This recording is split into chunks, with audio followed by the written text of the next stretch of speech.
দিয়েছিল যে 48 ঘন্টার মধ্যে যদি হরমুজ প্রণালী পুরো খুলে না দেয় তাহলে তারা ইরানের যে বিদ্যুৎ কেন্দ্রগুলো আছে সেগুলোর উপর কিন্তু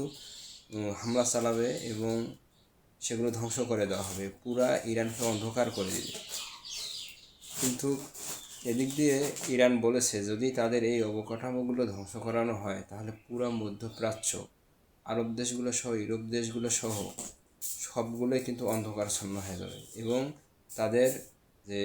জ্বালানি গ্যাস ক্ষেত্রগুলো আছে এবং বিদ্যুৎ কেন্দ্রগুলো আছে সেগুলো সব কিন্তু উড়িয়ে দেবে, কারণ ইরান কিন্তু এই ক্ষমতা রাখে।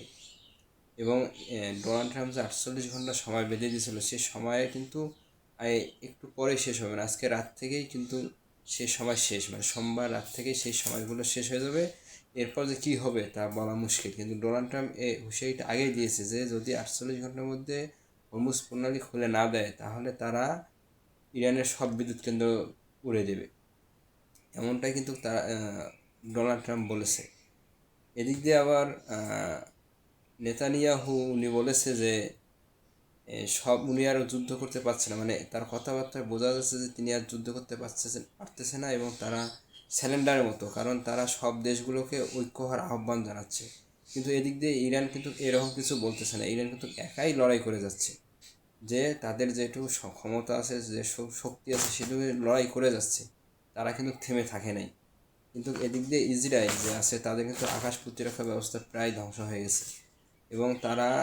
সারা বিশ্বকে, যে মধ্যপ্রাচ্যের দেশগুলো এবং আরব দেশগুলো যে আছে তাদেরকে কিন্তু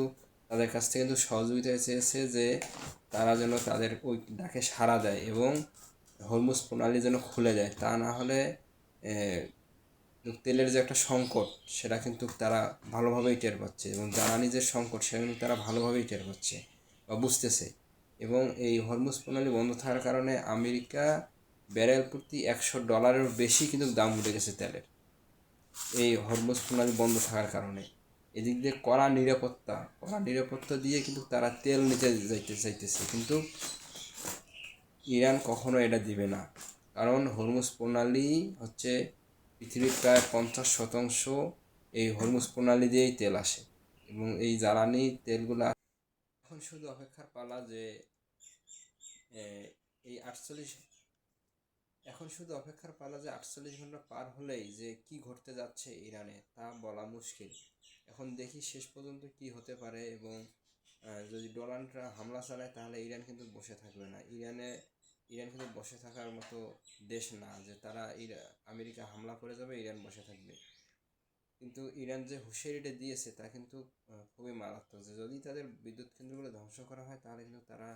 সকল বিদ্যুৎ কেন্দ্রগুলো ইসরায়েলের যে আছে বিদ্যুৎ কেন্দ্রগুলো সবগুলোই ধ্বংস করে দিবে, এমনটা কিন্তু ইরান